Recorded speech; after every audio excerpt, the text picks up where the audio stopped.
Good day everyone, I am Jillian F. Nabasca from BSED Filipino 1A, and for today's video, I'm going to discuss about the theories related to the learner's development, which focusing on about the theory was discovered by Sigmund Freud, which is the 3 components and the 5 stage of psychosexual development.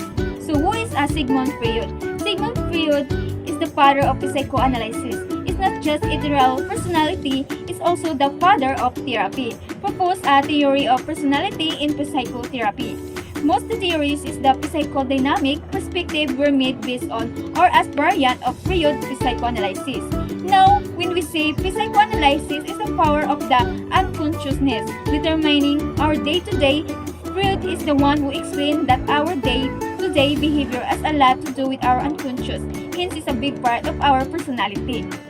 So, let's discuss about the 3 components of personality, which is id, ego, superego. Which is id, the primal part of the mind seeking immediate gratification of desires. So, ego, the rational part balancing the demands of the id with external reality. And superego, the moral compass, incorporating societal rules and values.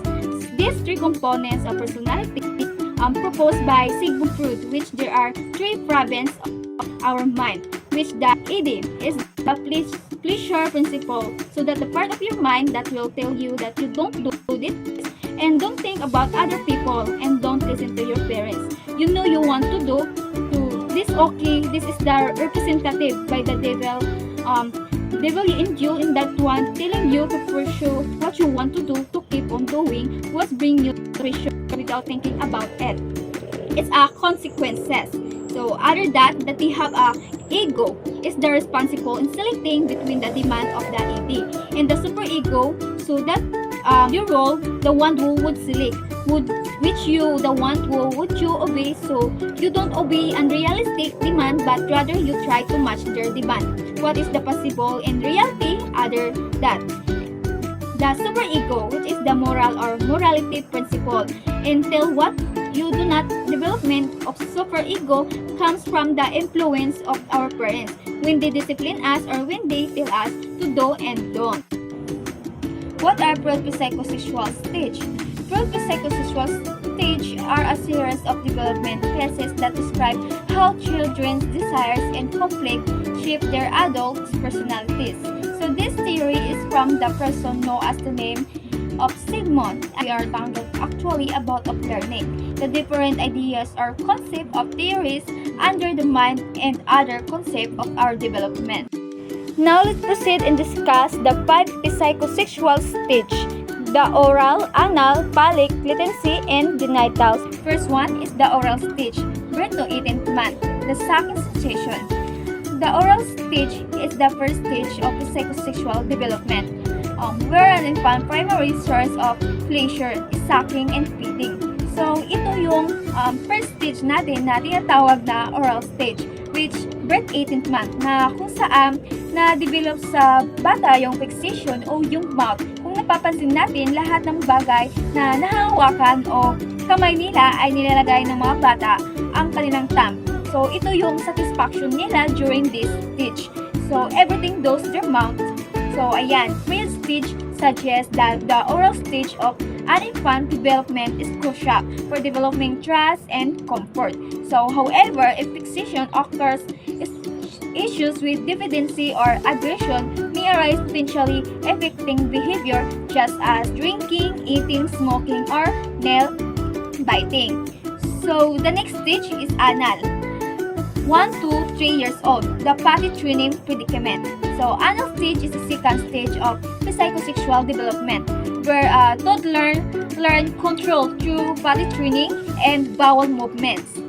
So, anal stage is happen between 1 month to 3 years old, kung saan nagkakaroon tayo ng tinatawag natin na toilet training. Kumbaga, dito yung point na the child was start to train from parents, which either to let go to be independent when the child is already to learning to use the potty. So, Freud theory suggests that toilet training success relies on parents approach which involves using praise and reward to encourage positive outcomes and make children feel capable and productive. So the next is the third stage. It's called balik, 3 to 6 years old. The curious explorer. The balik stage is the third stage of psychosexual development, where the child discovers their genital and explore identity. This third stage, which happens between 3 to 6 old, period, feel that children decide center on their genital and explore gender distinction. So boys see father is rival for their mother's affection, which lead to it at is that called Oedipus complex. And Electra complex, girls develop penis identifying with same-sex parent in order to make appropriately them. So the first stage is latency stage, 6 to 12 years, the social butterfly. So this latency stage is the first stage of the psychosexual development, where a child focusing on social skill and friendship, repressing desires.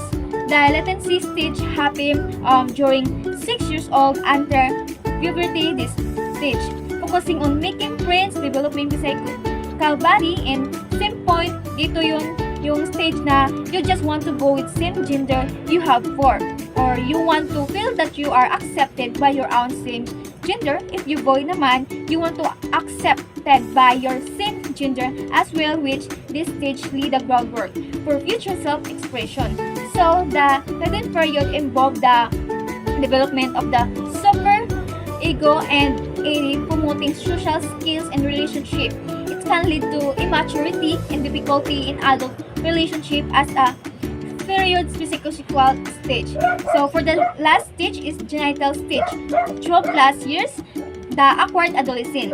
The genital stage is the final stage of psychosexual development, where a teenager navigates puberty, peer pressure, and emerging sexuality. So the last, which is the genital stage of the psychosexual development, involves that development of the superego and id leading to social skill and relationship. So Freud believe that ego and superego are fully formed and functioning at this stage. So that is the 5 psychosexual period stage. In conclusion, Freud believed that if a child experiences difficulties during any of this stage, it can lead to psychological and emotional problems in adulthood. And that is our discussion for today's video. I hope that you have learned for this video, and thank you for listening and